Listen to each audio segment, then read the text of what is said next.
David Berkowitz. American serial killer. Education. Christopher Columbus High School, 1969-1971, Bronx Community College.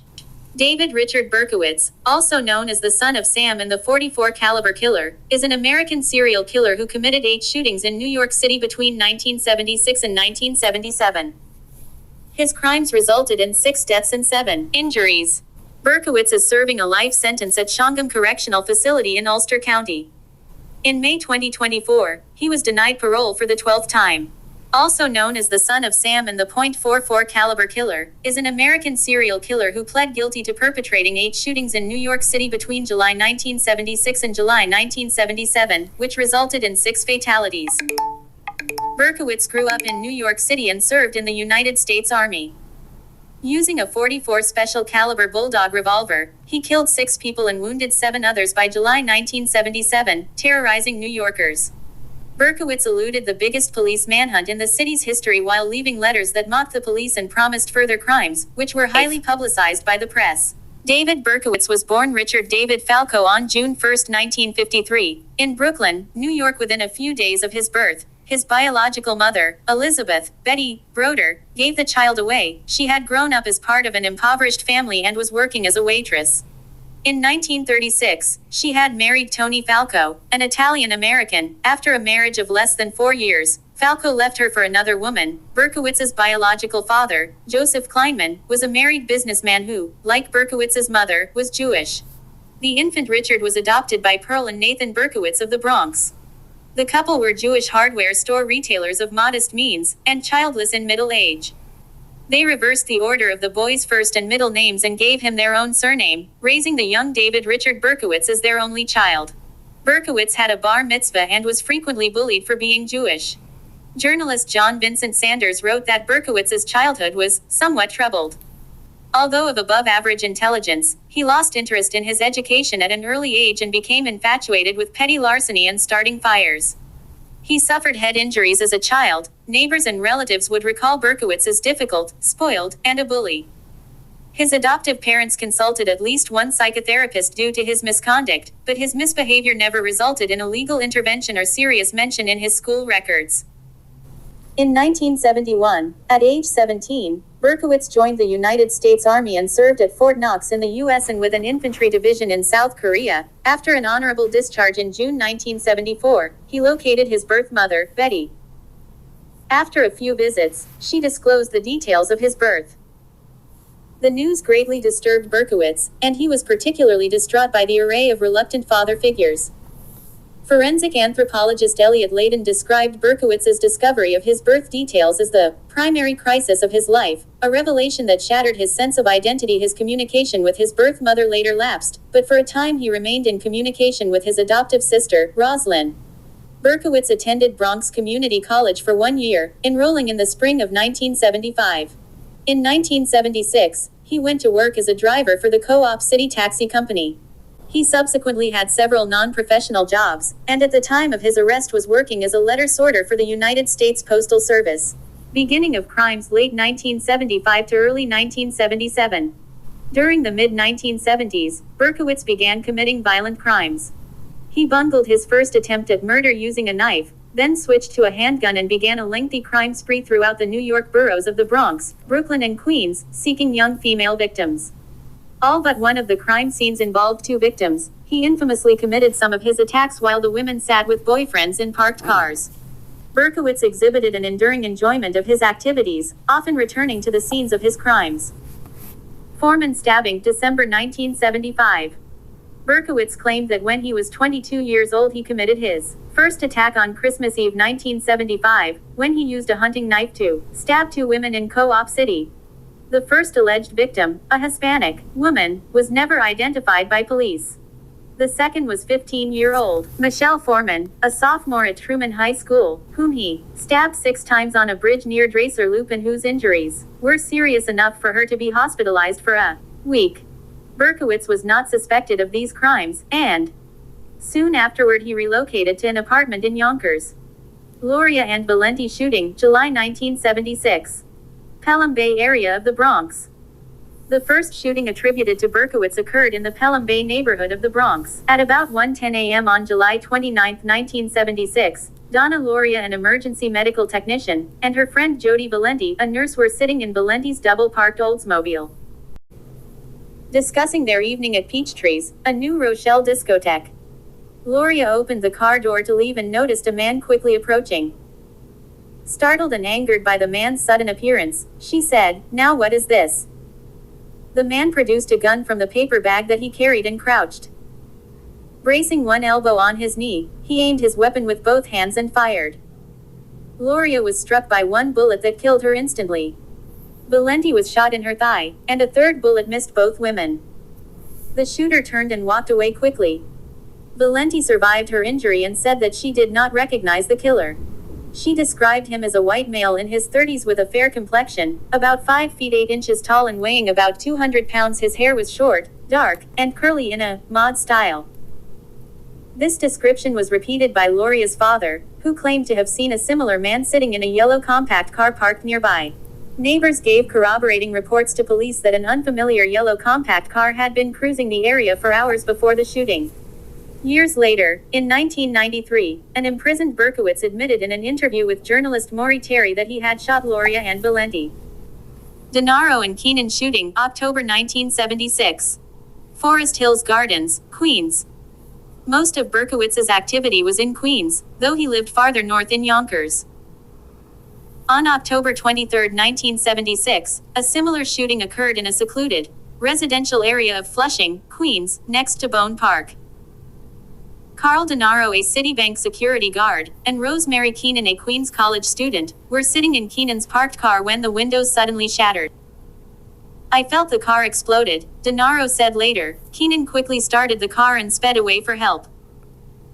The panicked couple did not realize that someone had been shooting at them, even though Denaro was bleeding from a bullet wound to his head. Keenan had only superficial injuries from the broken glass, but Denaro eventually needed a metal plate to replace a portion of his skull. Neither victim saw the attacker. Police determined that the bullets embedded in Keenan's car were .44 caliber, but they were so deformed that they thought it unlikely that they could ever be linked to a particular weapon. Because Denaro had shoulder-length hair, police later speculated that the shooter had mistaken him for a woman. Keenan's father was a 20-year veteran police detective of the New York City Police Department (NYPD), causing an intense investigation. As with the Lauria Valenti shooting, however, there seemed not to be any tangible motive for the shooting. Police made little progress with the case. Many details of the Denaro-Keenan shooting were very similar to the Lauria Valenti case, but police did not initially associate them, partly because the shootings occurred in different boroughs and were being investigated by different police precincts. DeMasi and Lamino shooting, November 1976. High school students Donna DeMasi and Joanne Lamino had walked home from a movie shortly after midnight on November 27, 1976. They were chatting on the porch of Lamino's home in Floral Park when a young man dressed in military fatigues approached them and began to ask directions. In a high-pitched voice he said, "Can you tell me how to get," but then quickly produced a revolver. He shot each of the victims once and, as they fell to the ground injured, he fired several more times, striking the house before running away. A neighbor heard the gunshots, rushed out of his house, and saw a blond man run past gripping a pistol in his left hand. DeMasi had been shot in the neck, but the wound was not life-threatening. Lamino was hit in the back and hospitalized in serious condition. She was ultimately rendered paraplegic. Freund and Deal shooting, January 1977. Christine Freund. At about 12:40 a.m. on January 30, 1977, Secretary Christine Freund, 26, and her fiancé, bartender John Deal, 30, were sitting in Deal's car near the Forest Hills LIRR station in Queens.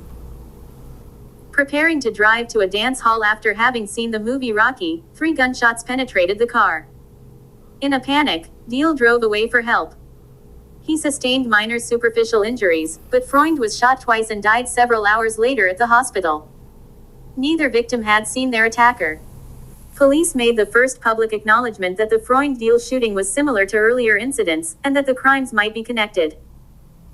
All the victims had been struck with .44 caliber bullets, and the shootings seemed to target young women with long dark hair. NYPD Sergeant Richard Conlon stated that police were leaning towards a connection in all these cases. Composite sketches were released of the black-haired Gloria Valenti suspect and the blonde Lamino De Masi suspect, and Conlon noted that police were looking for multiple suspects, not just one. Voskerichian shooting, March 8, 1977. At about 7:30 p.m. on March 8, 1977, Columbia University student Virginia Voskerichian, 20, was walking home from school when she was confronted by an armed man. She lived about a block from where Freund had been shot. In a desperate move to defend herself, Voskerichian lifted her textbooks between herself and her killer, but the makeshift shield was penetrated. The bullet struck her head, ultimately killed her. In a March 10, 1977, press conference, NYPD officials and Mayor Abraham Beam declared that the same .44 Bulldog revolver had fired the shots that killed Gloria and Voskerichia. Official documents were later brought to the public eye, revealing that while police strongly suspected that the same .44 Bulldog had been used in the shootings, the evidence was actually inconclusive. The crimes were discussed by the local media virtually every day. Circulation increased dramatically for the New York Post and the Daily News, tabloid newspapers with graphic crime reporting and commentary. Foreign media featured many of the reports as well, including front-page articles of newspapers such as the Vatican's L'Osservatore Romano, the Hebrew newspaper Maariv, and the Soviet Izvestia. Crimes continue, April to July 1977. Esau and Suriani shooting, April. Valentina Suriani and Alexander Esau. At about 3 a.m. on April 17, 1977, Alexander Esau, 20, a tow truck operator, and Valentina Suriani, 18, a Lehman College student and an aspiring actress and model, were sitting in a car belonging to Esau's brother on the Hutchinson River Parkway Service Road in the Bronx, about a block from Suriani's home and only a few blocks away from the scene of the Gloria Valenti shooting. A resident of a nearby building heard 4 shots and called the police. Suriani, who was sitting in the driver's seat, was shot once and Esau twice, both in the head. Suriani died at the scene, and Esau died in the hospital several hours later without being able to describe his attacker. Police said that the weapon used for the crime was the same as the one which they had suspected in the earlier shootings. In 1993, Berkowitz confirmed that he was the shooter. Crime scene letters, May. Police discovered a handwritten letter near the bodies of Esau and Suriani, written mostly in block capitals with a few lowercase letters, and addressed to NYPD Captain Joseph Borelli. With this letter, Berkowitz identified himself as son of Sam for the first time. The press had previously dubbed the killer the .44 caliber killer because of his weapon of choice. The letter was initially withheld from the public, but some of its contents were revealed to the press, and the name, Son of Sam, quickly replaced the old name. The letter expressed the killer's determination to continue his work, and taunted police for their fruitless efforts to capture him. In full with misspellings intact, the letter read. Final page of the first Son of Sam letter. I am deeply hurt by your calling me a women sick hater. I am not. But I am a monster. I am the Son of Sam. I am a little brat. When Father Sam gets drunk, he gets mean. He beats his family. I feel like an outsider. I am on a different wavelength than everybody else programmed to kill. However, to stop me you must kill me. Attention all police. Shoot me first, shoot to kill or else. Keep out of my way or you will die. Papa Sam is old now. He needs some blood to preserve his youth. He has had too many heart attacks. At the time, police speculated that the letter writer might be familiar with Scottish English. The phrase, me who did hurt sonny boy, was taken as a Scottish accented version of, my heart, it hurts, sonny boy. The police also hypothesized that the shooter blamed a dark-haired nurse for his father's death due to the too many heart attacks phrase, and the facts that Gloria was a medical technician and Valenti was studying to be a nurse. The killer's unusual attitude towards the police and the media received widespread scrutiny.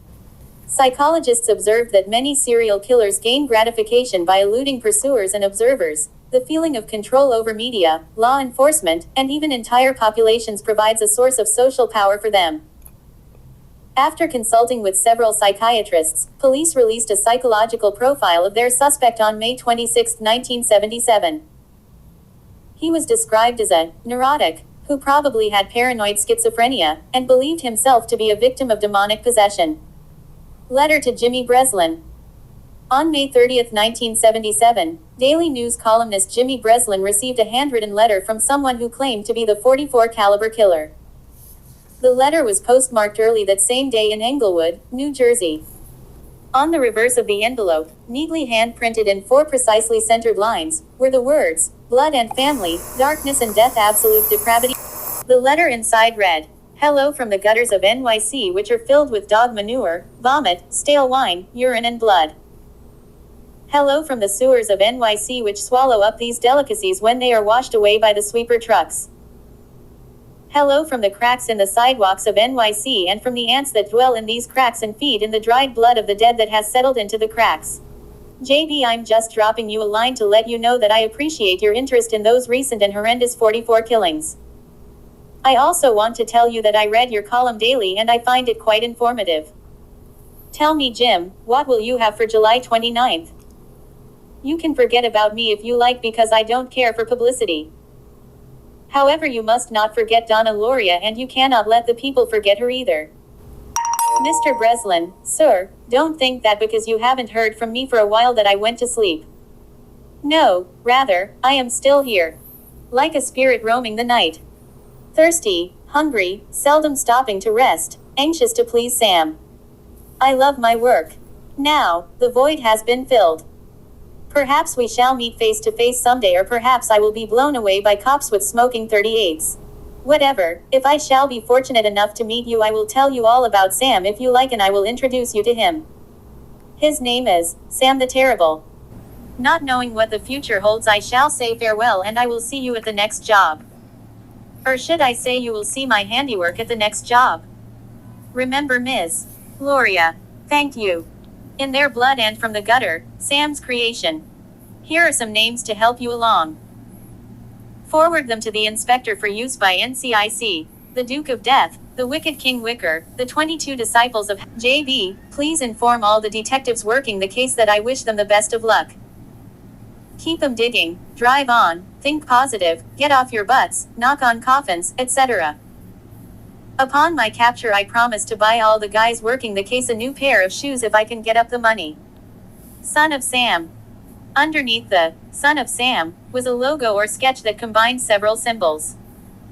The writer's question, "What will you have for July 29th?" was considered an ominous threat. July 29th would be the anniversary of the Loria Valenti shooting. 40 Breslin notified police, who thought that the letter was probably from someone with knowledge of the shootings. The Breslin letter was sophisticated in its wording and presentation, especially when compared to the crudely written first letter, and police suspected that it might have been created in an art studio or similar professional location by someone with expertise in printing, calligraphy, or graphic design.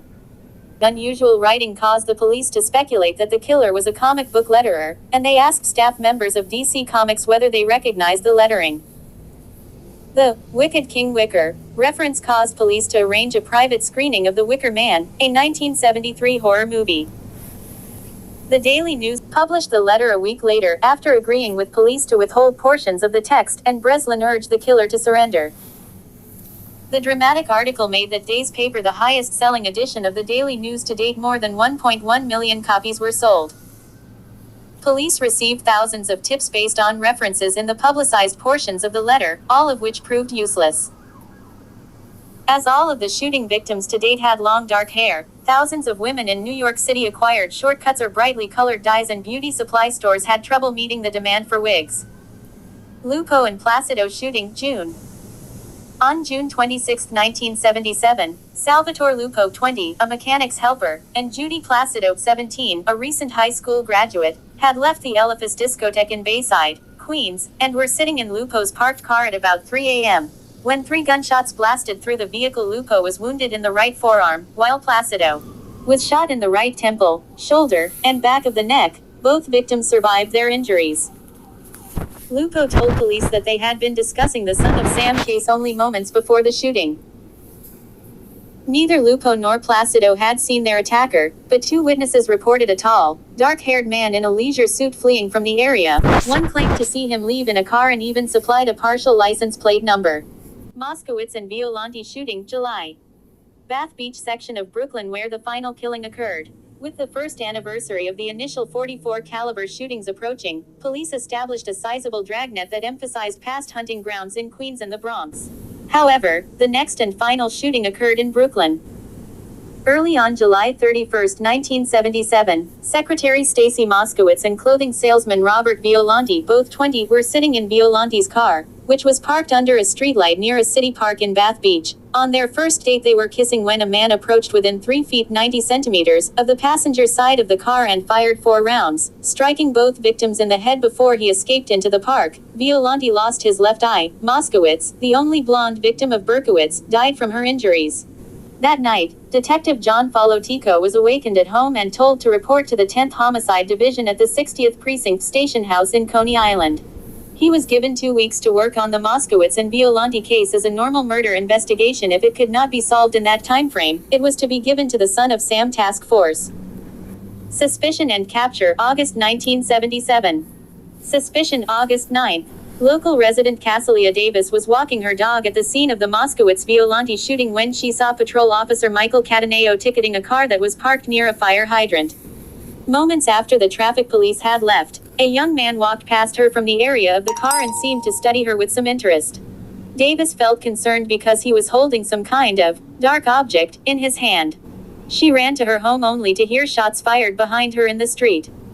Davis remained silent about this experience for 4 days until she finally contacted police, who closely checked every car that had been ticketed in the area that night. Berkowitz's yellow 1970 Ford Galaxy was among the cars that they investigated. On August 9, 1977, NYPD Detective James Eustace telephoned the Yonkers Police Department to ask them to schedule an interview with Berkowitz.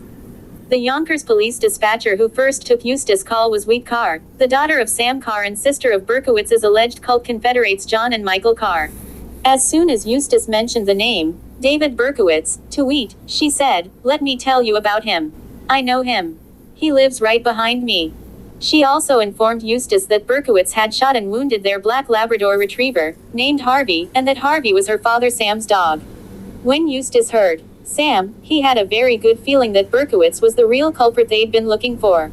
Eustace asked Yonkers police for some help tracking down Berkowitz. According to Mike Novotny, a Yonkers police sergeant, the department had their own suspicions about Berkowitz in connection with strange crimes in their jurisdiction which were referred to in one of the Son of Sam letters. Yonkers investigators even told Eustace that Berkowitz might be the son of Sam. Arrest August 10. The following day, on August 10, 1977, police investigated Berkowitz's car, which was parked outside his apartment building at 35 Pine Street, Yonkers. They saw a gun in the back seat, searched the car, and found a duffel bag filled with ammunition, maps of the crime scenes, and a threatening letter addressed to Inspector Timothy Dowd of the Son of Sam Task Force. Police decided to wait for Berkowitz to leave the apartment rather than risk a violent confrontation in the building's narrow hallway. They also waited to obtain a search warrant for the apartment, worried that their search might be challenged in court. The initial search of the vehicle was based on the handgun that was visible in the back seat, although possession of such a gun was legal in New York State and required no special permit. The warrant still had not arrived when Berkowitz exited the apartment building at about 10 p.m. and entered his car. Detective John Falotico approached the driver's side of the car and pointed his gun close to Berkowitz's temple, while Detective Sergeant William Gardella pointed his gun from the passenger's side. A paper bag containing a .44 caliber Bulldog revolver of the type that was identified in ballistics tests was found next to Berkowitz in the car. Berkowitz then stated flatly, "Well, you got me." As described in Son of Sam, 1981, by Lawrence D. Klausner, Falotico remembered the big, inexplicable smile on the man's face. "Now that I've got you," Detective Falotico said to the suspect, "who have I got?" "You know," the man said in what the detective remembered was a soft, almost sweet voice. "No, I don't." "You tell me." The man turned his head and said, "I'm Sam." "You're Sam." "Sam who?" "Sam. David Berkowitz." An alternate version claims that Berkowitz's first words were reported to be, "Well, you got me. How come it took you such a long time?" Falotico was officially credited by the NYPD as the arresting officer of the Son of Sam. Police searched Berkowitz's apartment and found it in disarray, with satanic graffiti on the walls. They also found diaries that he had kept since he was age 21, 3 stenographers' notebooks nearly all full wherein Berkowitz meticulously noted hundreds of fires throughout New York City. Berkowitz himself confessed that he was the Phantom of the Bronx, an unidentified individual or individuals responsible for more than 2,000 assassins committed around the city throughout the 1970s. Soon after Berkowitz's arrest, the address of the apartment building was changed from 35 Pine Street to 42 Pine Street in an attempt to end its notoriety. Berkowitz was briefly held in a Yonkers police station before being transported directly to the 60th Precinct in Coney Island, where the Son of Sam task force was located. At about 1 a.m., Mayor Beam arrived to see the suspect personally. After a brief and wordless encounter, he announced to the media, "The people of the city of New York can rest easy because of the fact that the police have captured a man whom they believe to be the son of Sam." Confession, August 11th. Berkowitz was interrogated for about 30 minutes in the early morning of August 11, 1977. He quickly confessed to the shootings and expressed an interest in pleading guilty. The investigation was led by John Keenan, who took the confession. During questioning, Berkowitz claimed that his neighbor's dog was one of the reasons that he killed, stating that the dog demanded the blood of pretty young girls. He said that the Sam mentioned in the first letter was his former neighbor Sam Carr, and that Harvey, Carr's black Labrador, was possessed by an ancient demon which issued irresistible commands that Berkowitz kill people. A few weeks after his capture, Berkowitz was permitted to communicate with the press. In a letter to the New York Post dated September 19, 1977, he alluded to his original story of demonic possession, but closed with a warning that has been interpreted by some investigators as an admission of criminal accomplices. "There are other sons out there, God help the world." At a press conference in February 1979, however, Berkowitz declared that his previous claims of demonic possession were a hoax. Berkowitz later stated in a series of meetings with his special court-appointed psychiatrist, David Abrahamson, that he had long contemplated murder to get revenge on a world that he felt had rejected and hurt him. Sentencing. 3 separate mental health examinations determined that Berkowitz was competent to stand trial. Despite this, defense lawyers advised Berkowitz to enter a plea of not guilty by reason of insanity, but he refused. Berkowitz appeared calm in court on May 8, 1978, as he pleaded guilty to all of the shootings. At his sentencing 2 weeks later, Berkowitz caused an uproar when he attempted to jump out of a window of the 7th-floor courtroom. After he was restrained, he repeatedly chanted, "Stacy, his last victim, was a whore," and shouted, "I'd kill her again. I'd kill them all again." The court ordered another psychiatric examination before sentencing could proceed. During the evaluation, Berkowitz drew a sketch of a jailed man surrounded by numerous walls. At the bottom he wrote, "I am not well." Not well at all. Nonetheless, Berkowitz was again found competent to stand trial. On June 12, 1978, Berkowitz was sentenced to 25 years to life in prison for each murder, to be served consecutively. He was ordered to serve time in Attica Correctional Facility, a maximum security prison in upstate New York. Despite prosecutors' objections, the terms of Berkowitz's guilty plea made him eligible for parole in 25 years. Detention. After his arrest, Berkowitz was initially confined to a psychiatric ward in Kings County Hospital, where the staff reported that he seemed remarkably troubled by his new environment. On the day after his sentencing, he was taken first to Sing Sing Prison, then to the upstate Clinton Correctional Facility for psychiatric and physical examinations. 2 more months were spent at the Central New York Psychiatric Center in Marcy before his admission to Attica Prison. Berkowitz served about a decade in Attica until he was relocated to Sullivan Correctional Facility in Fallsburg, where he remained for many years. Later, he was transferred to Shongum Correctional Facility in Ulster County. Berkowitz described his life in Attica Correctional Facility as a nightmare. In 1979, there was an attempt on Berkowitz's life in which the left side of his neck was slashed from front to back, resulting in a wound that required more than 50 stitches to close. Berkowitz refused to identify his assailant, and he claimed only that he was grateful for the attack. It brought a sense of justice or, in Berkowitz's own words, the punishment I deserve. Evangelical faith. In 1987, Berkowitz became an evangelical Christian in prison. According to his personal testimony, his moment of conversion occurred after reading Psalm 34:6 from a Bible given to him by a fellow inmate. He says he is no longer to be referred to as the son of Sam but the son of hope. Soon after his imprisonment, Berkowitz invited Malachi Martin, an exorcist, to help him compose an autobiography, but the offer was not accepted. During later years, Berkowitz developed his memoirs with assistance from fellow evangelicals. His statements were released as a 1998 interview video, Son of Hope, with a more extensive work released in book form, entitled Son of Hope, The Prison Journals of David Berkowitz. Berkowitz does not receive any royalties or profit from any sales of his works. He has continued to write essays on faith and repentance for evangelical websites. A website is maintained on Berkowitz's behalf by a church group, since he is not allowed access to a computer. Berkowitz stays involved with prison ministry, and regularly counsels troubled inmates while in the Sullivan facility. He pursued education and graduated with honors from Sullivan Community College. Parole hearings. Berkowitz is entitled to a parole hearing every 2 years as mandated by state law, though he has consistently refused to ask for his release, sometimes skipping the hearings altogether. Before his first parole hearing in 2002, Berkowitz sent a letter to New York Governor George Pataki requesting that it be canceled. He wrote, "In all honesty, I believe that I deserve to be in prison for the rest of my life. I have, with God's help, long ago come to terms with my situation and I have accepted my punishment." Officials at the Sullivan facility rejected his request. At his 2016 hearing at Shongum, New York, Berkowitz stated that while parole was unrealistic, he felt he had improved himself behind bars, adding, "I feel I am no risk whatsoever." His lawyer, Mark Heller, noted that prison staff considered Berkowitz to be a model prisoner. Commissioners denied a parole. His 12th parole hearing was denied in May 2024. Ahead of this hearing, he did admit to the Post he knew he had no chance of getting granted parole, but still attended the hearing.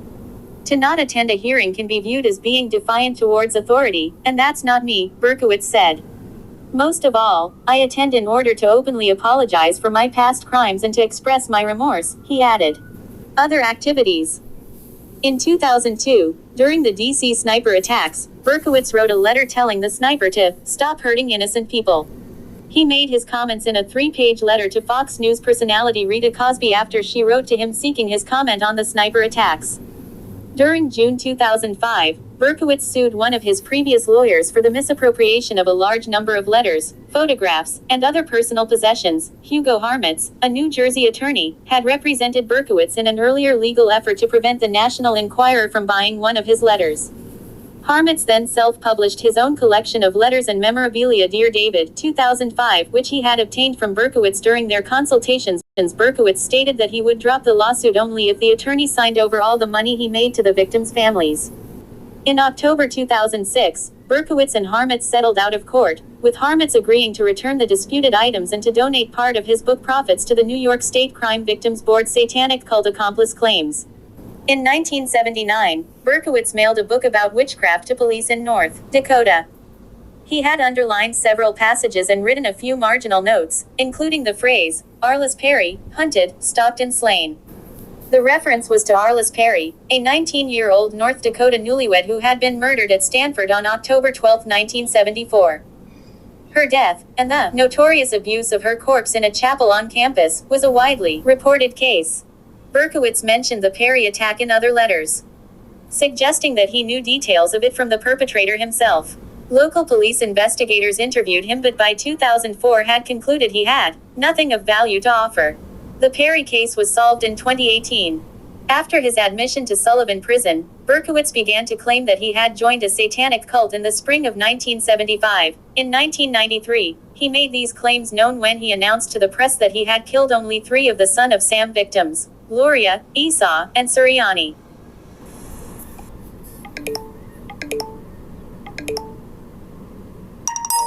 He said that he and several other cult members were involved in every incident by planning the events, providing early surveillance of the victims, and acting as lookouts and drivers at the crime scenes. Berkowitz stated that he could not divulge the names of most of his accomplices without putting his family directly at risk. Berkowitz's alleged unnamed associates was a female cult member who he claims fired the gun at Denaro and Keenan. Berkowitz attributed their survival to the alleged accomplices' unfamiliarity with the powerful recoil of a .44. He declared that, at least 5 cult members were at the scene of the Freund-Deal shooting, but the actual shooter was a prominent cult associate who had been brought in from outside New York with an unspecified motive. A cult member whom he identified only by his nickname, Manson II. Another unnamed person was the gunman in the Moskowitz-Violandi case, a male cult member who had arrived from North Dakota for the occasion. Also without explanation, Berkowitz did name 2 of the cult members, John and Michael Carr. The two men were sons of the dog owner Sam Carr, and they lived on nearby Warburton Avenue. Both of these other sons of Sam were long dead. John Carr had been killed in a shooting judged a suicide in North Dakota during 1978, and Michael Carr had been in a fatal car accident in 1979. Berkowitz claimed that the perpetrator of the Demasi Lamino shooting was John, and he added that a Yonkers police officer, also a cult member, was involved in this crime. He claimed that Michael fired the shots at Lupo and Placido. Author Maurice Terry wrote that Michael was an active member of the Church of Scientology and noted that Berkowitz at the time of his arrest had been in possession of a list of telephone numbers, including the number for the Fort Harrison Hotel, the church's spiritual headquarters in Clearwater, Florida. In a video interview posted in 2016, Berkowitz said he had been influenced by reading literature from the Process Church of the Final Judgment. Media re-examination. Journalist John Hockenberry asserted that, even apart from the satanic cult claims, many officials doubted the single-shooter theory, writing, "What most don't know about the Son of Sam case is that from the beginning, not everyone bought the idea that Berkowitz acted alone." John Santucci, the Queens District Attorney at the time of the killings, and police investigator Mike Novotny both expressed their convictions that Berkowitz had accomplices. NYPD officer Richard Johnson, involved in the original investigation, opined that unresolved discrepancies in statements from witnesses and surviving victims indicate Berkowitz did not act alone. Why are there 3 suspect cars, 5 different suspect descriptions, different heights, different shapes, different sizes of the perpetrator? Somebody else was there. Other contemporaries voiced their belief in the satanic cult theory, including Donna Loria's father. Berkowitz survivor Carl Denaro stated his opinion that more than one person was involved but admitted he could not prove the cult theory. His conclusion rests on his criticism of Berkowitz's statement to police as totally false. Deal's recollection is that he physically bumped into Berkowitz outside the Wine Gallery restaurant as he and Freund departed and walked to his car where the shooting occurred. Berkowitz, in contrast, told police that he passed within a few feet of Deal and Freund shortly before they entered the car. Deal contends he and Freund passed no one on their way to the car, and that the position of the car parked at the curb would have made it impossible for Berkowitz to have sneaked up on them in the few minutes between their encounter outside the restaurant and the shooting at the car. Deal thus reasons he was shot by someone other than Berkowitz. Journalist Maury Terry published a series of investigative articles for Gannett R newspapers in 1979 which challenged the official finding of a lone gunman in the Son of Sam case now vigorously denied by police at the time. Terry's articles were widely read and discussed. They were later assembled in a book. Largely impelled by these reports of accomplices and satanic cult activity, the Son of Sam case was reopened by Yonkers police during 1996, but no new charges were filed. Due to a lack of findings, the investigation was eventually suspended but remains open. In 2021, Terry's work served as the basis for the Netflix series The Sons of Sam, A Descent into Darkness. From prison, Berkowitz continued to assert and expand upon his claims of demonic possession. He stated in a series of 9 videos in 2015 that the voice he heard was that of Samhain, a druid devil and the true origin of Son of Sam. He added that it never was a dog, saying that detail was fabricated by the media. Skeptics. Berkowitz's later claims about having been in a satanic cult were widely dismissed. Breslin rejected his story of satanic cult accomplices, stating that, when they talked to David Berkowitz that night, he recalled everything step by step by step. The guy has 1000% recall and that's it. He's the guy and there's nothing else to look at. 4 other skeptics included former FBI profiler John Edward Douglas, who spent hours interviewing Berkowitz and concluded he was an introverted loner, not capable of being involved in group activity. NYPD psychologist Dr. Harvey Schlossberg stated in Against the Law, a documentary about the Son of Sam case, that he believes that the satanic claims are nothing but a fantasy concocted by Berkowitz to absolve himself of guilt. In his book Hunting Humans 2001, Elliot Layden argued that recent journalistic attempts to abridge or even deny Berkowitz's guilt have lacked all credibility. Legacy decades after his arrest, the name, Son of Sam, remains widely recognized as that of a notorious serial killer, with popular culture manifestations perpetuating this. Berkowitz himself continues to express remorse on Christian websites and on more mainstream news, including speaking out against gun violence and instead spreading the message to take the glory out of guns. Nasa Moskowitz, who previously had not hidden her hatred of Berkowitz, wrote him a letter shortly before her own death in 2006, forgiving him for killing her daughter, Stacy. Moskowitz lost all her children at young ages. Jody, aged 9, in a possible suicide in 1968, Stacy, and Ricky, aged 37, in 1999 of scleroderma. She had no survivors except, according to the New York Post, her daughter's murderer. Son of Sam Law. After rampant speculation about publishers offering Berkowitz large sums of money for his story, the New York State Legislature swiftly passed a new law that prevented convicted criminals and their relatives from making any financial profit from books, movies, or other enterprises related to the stories of their crimes. The United States Supreme Court struck down the so-called Son of Sam law for violating the First Amendment's right of free expression in the 1991 case of Simon & Schuster, Inc. versus Crime Victims Board, but New York produced a constitutionally revised version of the law in the following year. Similar laws have since been enacted in 41 states and at the federal level. In popular culture literature, Breslin, in collaboration with writer Dick Schaap, published a novelized account of the murders, less than a year after Berkowitz's arrest. The highly fictionalized plot recounts the exploits of a Berkowitz-based character dubbed Bernard Rosenfeld. Outside of North America, the book was renamed Son of Sam. The 2016 young adult novel Burn Baby Burn by Meg Medina is set in New York City during 1977, and depicts how fear of being one of the Son of Sam victims affected the daily lives of people. He is also referred to by Lee Child in his Jack Reacher series short novella, High Heat, 2013. TV and film. The Spike Lee drama Summer of Sam was released in 1999, with actor Michael Badalucco in the role of Berkowitz. The film depicts the tensions that develop in a Bronx neighborhood during the shootings, and Berkowitz's part is largely symbolic. A minor character in the script, he functions, mostly as a berserk metaphor for Lee's view of the 70s as a period of amoral excess. Berkowitz was reported to be disturbed by what he called exploitation of the ugliness of the past in Lee's film. Other movie portrayals of Berkowitz include Uli Lomel's Son of Sam, 2008, direct-to-video, and the CBS television movie Out of the Darkness, 1985. The character of Son of Sam played a significant minor role in the miniseries The Bronx is Burning, 2007. Oliver Cooper portrayed him in the TV series Mindhunter, 2019. In 2021, Netflix released documentary series The Sons of Sam, A Descent into Darkness, going back to describing in detail the satanic cult theory as well as Maury Terry's investigations into the case.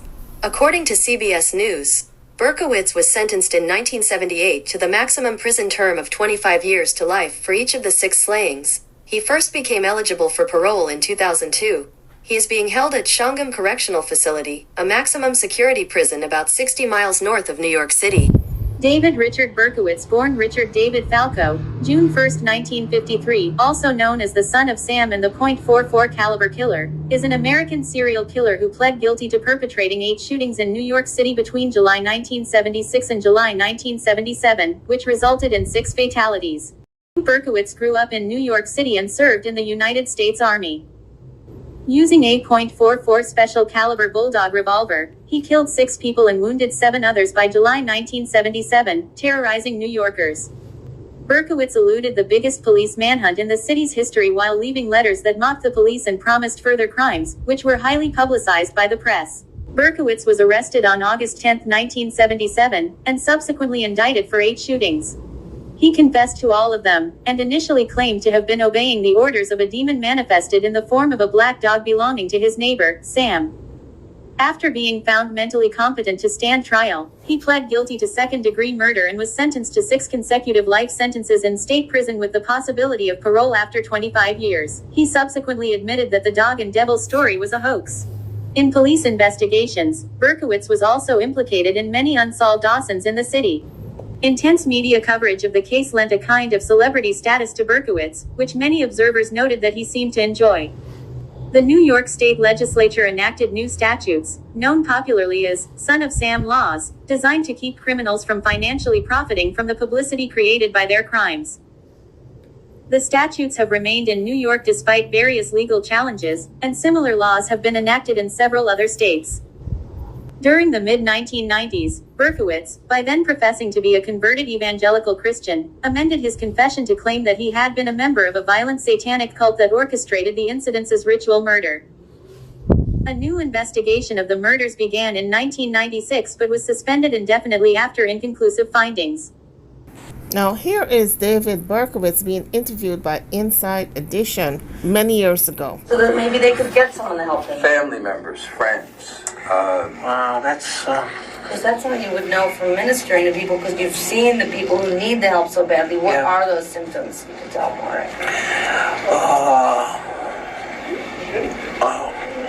Take your time. You were one of them. You could reach into your own past or any other person that you've met in this environment, when I'm sure there were plenty.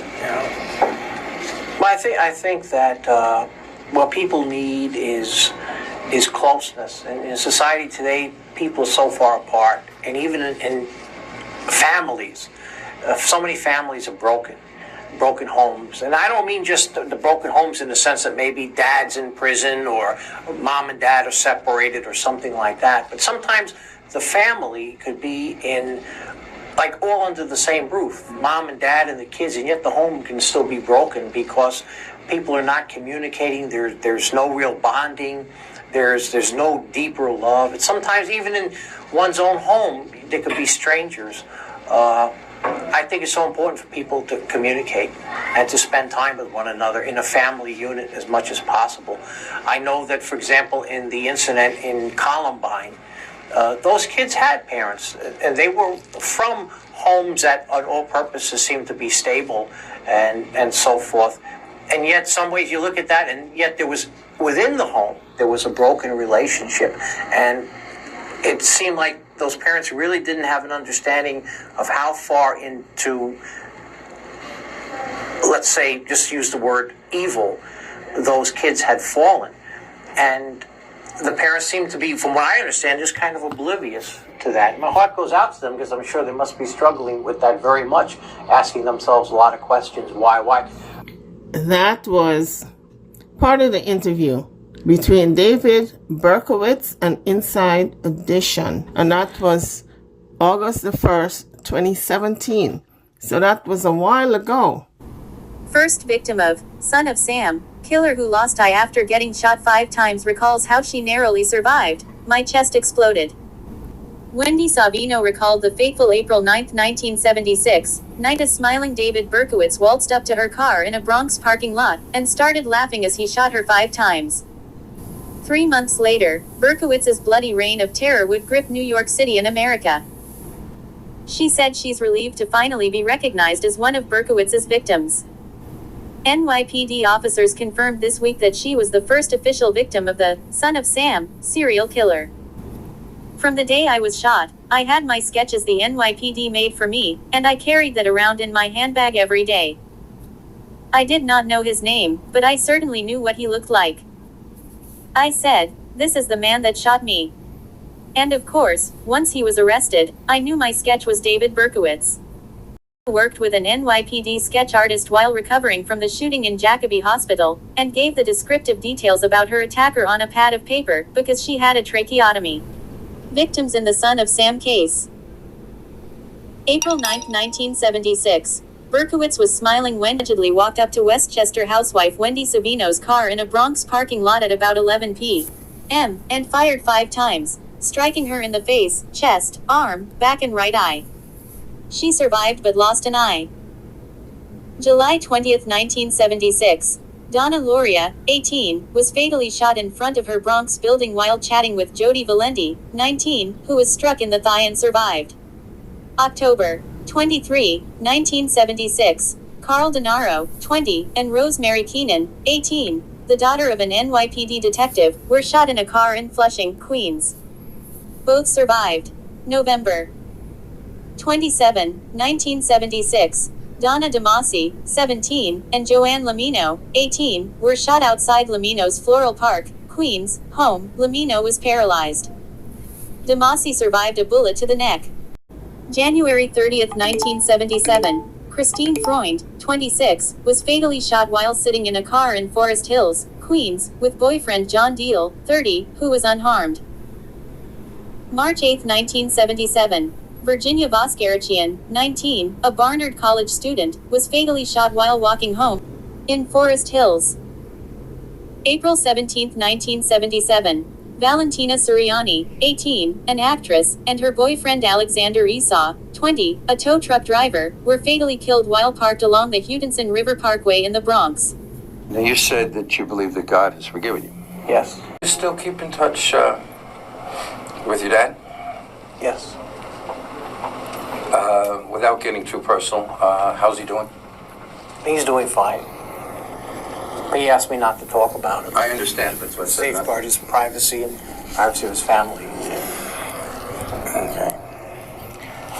In terms of the correspondence you carry on with different people and different ministry people and so on and so forth, what's your mail flow like around here? And I don't mean recently. It's been a lot.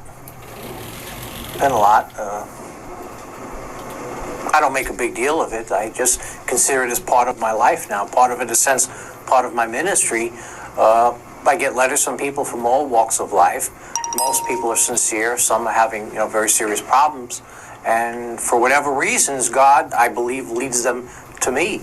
And I'm able to minister to them and encourage them, share Christian gospel with them, even some teenagers. And so it's been good.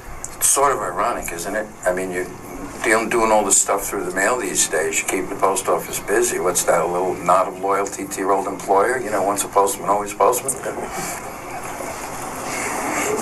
Does this all this work that you're doing now, do you feel that this is helping you make up for some of the bad stuff that you were involved in?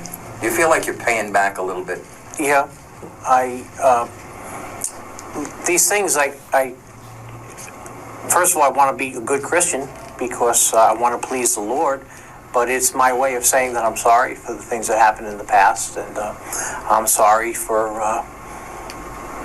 being that bad person and being a fool, and this is my way of, if I could reach out to some young person and through the videos and so forth that are going all over the place in schools and churches, youth facilities, prisons, I know that if I reach some of them with that warning that you don't want to come to prison, that you don't want to throw your life away, that you could have a better life through Jesus Christ, if somehow I could touch some of them and get them to change their direction, then it would have served a purpose. I really believe with all my heart that the message that I'm sharing today through the written pamphlets or through the videos have actually saved a lot of lives. And there's ministers to verify that, where their kids or whatever who've heard that message and have, instead of going in the path that they were going, which may have led eventually to a graveyard, an early grave, they've given their life to Christ instead, and they're better people today because of it. And so I'm thankful for that. That's truly a blessing. And that's not me doing that. I believe it's God. God works through people, ordinary people. Let me ask you something. Prison, of course, is for punishment, but it's for something else too.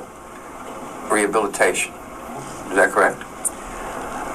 The purpose of prison. I mean, people get sent to prison for punishment, but isn't it a fact that prison systems also like to rehabilitate people if they can? I guess you could say that, yeah. Certainly, they want someone to learn their lesson where they don't come back to a place like this and don't throw their life away and hurt some other lives and damage other people, And you would hope that someone would come to prison and, if they do get out, they would learn their lesson. But I feel that for what I see more than that is prison is a place of reflection and self-examination where a man is forced to come to terms with himself. You take a guy that's 30 years old, 40 years old, maybe he's got a couple of kids out there, maybe a wife, maybe he's with her, maybe he's not, but here's a guy that's an adult and he's in prison doing time, 5 years, 10 years, 15 years or more.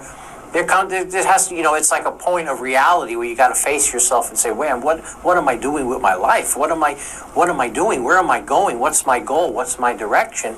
And I think that being in prison now, I've seen a lot of men come to terms with that, where they realize that they, at some certain point, they realized that they were doing like traveling a dead end, traveling a road to destruction. And that's where, like in here, the chapel has been such a blessing, where we have a chaplain that, ministers to the men, and we have a place where guys go for nurturing and encouragement. Do you, speaking of punishment, I mean, the death penalty wasn't in effect in New York when all of the 44 incidents went down. You know, if you, even for your role in it, how would you have felt if the death penalty was still around then, or was around then? Did you care at that point? There was a time when I had given up hope. I feel so far under satanic power and satanic control that I didn't care. I was more like a robot than a person. There was a time in my life when I feel that I was just utterly under a powerful influence that was destructive, and I didn't care if it was a point where I didn't care if I lived or died. How did these people get such control over you? It was a process. It took time. It was like little by little. I mean, I'm telling you, I didn't know it was going to come this way. I mean, when I got out of the service, I wanted to make a life for myself. My dad was moving to Florida. Most of my friends had all gone or all changed directions in their life, and I just wanted to make a life for myself. I got an apartment. I had saved up, and when I was in the service, enough money to buy a used car, to rent an apartment. I got a job as a security guard. I enrolled in Bronx Community College. I wanted to have a future, you know, and I don't know, everything got turned upside down. I had good goals, and I just fell into under some kind of powerful influence. I mean, you were a middle class guy. Middle class. Family's middle class, you were middle class. Now, based on what I understand, there were some people involved in this circle, if you will. There were some money people. Yeah. There were some influential people, high rollers. So you saw some of the high life, so to speak, right? I mean, do you think that had some of it too? You say, wow, these rich people are out doing this, so it can't be all that bad? I don't know. I just kind of fell into the flow of things, and I never really looked at it or analyzed that, their lifestyle. Yeah, but you just would accepted it. I didn't really want that. See, to me, I was always content money or that kind of thing never really impressed me. I was just content to maybe have a job, raise a family, live in the suburbs one day. That was my goals in life. Wasn't to be a millionaire or ride around in a big car. And those material things just never really impressed me. There were people that had that, and I just didn't think one way or the other. Okay, that's what I was getting at, because if I recall correctly, you were at parties in the Hamptons and in Greenwich, Connecticut, and some big places in Manhattan and Westchester County, and you saw some of these people with some bucks. I mean, I was trying to find out if that was part of the thing that helped entice you into this, saying, wow, these people are into this and look at all they got. No, I was just mainly a tag-along guy and just didn't really get impressed with that. All right. This is a very valid issue. This we've talked about in the past, and this is that there was a great deal made of the fact that in around Mother's Day of 1975, you finally found your natural mother. Yes. And there was one psychiatrist in particular who would later say that this is what put Berkowitz over the edge. He was so filled with rage because he had met his natural mother and she was a disappointment, etc., etc. Would you respond to that? Yeah, I did find my natural mother. It was something that I just had in my heart to do. I had come across some literature from the Adoptees Liberty movement, and this was back in early 75 or somewhere around 74. And I just suddenly had this urge to go see if I can possibly find my natural parents, because I was always curious. It was always like a driving thing. And to make a long story short, I did meet, as you said, it was in 75. I even lost track of the time. I did meet my natural mother, and she turned out to be a very nice person. And we got along really good, typical Jewish mother. And I found out I had a half-sister, and we really kind of hit it off pretty good. I started to go over to their house all the time. I was out in where my sister lived in Queens. She's long since moved away. My mom lived out in Brooklyn just briefly, and then moved to Long Island, to Atlantic, Long Beach. And I was over at her house a number of times. We had a fine relationship, and she used to cook meals, and it was totally false that I had any rage or animosity towards her. that was, I feel that at that time with that psychologist, he was mainly, and this is not a criticism, but look, just looking back, he was mainly interested in fitting me into these different molds that he already had. As a Freudian psychologist, he had these certain molds you have to go into. It always reverts back to the childhood, the mother, a bad relationship, but that was completely false. Which brings something to mind. Somebody, not you, told me a long time ago that you had actually read a book called The Murdering Mind to be familiar with some of the psychology of this kind of stuff so that you could give the right answers to shrinks. Yeah, that's true, yeah. It's true. Yeah. So are you saying you were just parroting back to them what you thought they wanted to hear? Yeah. But there was a whole reason for that too. It's such a long story. It was that McGraw-Hill thing with Mr. Klausner and all the stuff that resulted from that. I had felt really betrayed by the attorneys, and it's no big deal. At that time, I was in a really depressed frame of mind, just coming into prison and, just facing everything. It was just so overwhelming. And then when I found out that the attorneys that represented me were working out a deal to write a book with this guy, and eventually a book was published by McGraw-Hill, which I think it didn't do well. It kind of bombed. But anyway, at that time when I found out that was coming out, I contacted Mr. Abrahamson, Dr. Abrahamson, and kind of pretty much told him what he wanted to hear, and that was foolish. I mean, at the time, I was just handling everything the wrong way. And at that time, I was, depressed and suicidal in prison. And, I just... At that time, were you still involved in the occult? I used to practice in the very beginning, like rituals in my cell and everything. It was stupid. Yeah, we're talking about that, not now. Yeah, I know, but it was just, that. So, when you first came to prison and for a period of time, you were actually doing your own private rituals in your cell? Briefly, yeah. Yeah. And, I was locked into a certain way of thinking. It's just impossible to explain, and I really hesitate to talk about it because sometimes it's just so taken out of context and misunderstood. But I was just into a type of thinking which I believe that later on in life, Christ had completely set me free from. And if it wasn't for my faith in Christ, if it wasn't for that other inmate reaching out to me one day and beginning to share his faith with me and bring me along that path, I probably would be just a miserable, lonely individual now, just caught up in my own world. Or in the ground. As you leave the page, don't forget to hit the like bell and subscribe to the channel if you haven't done so as yet. Thank you for watching.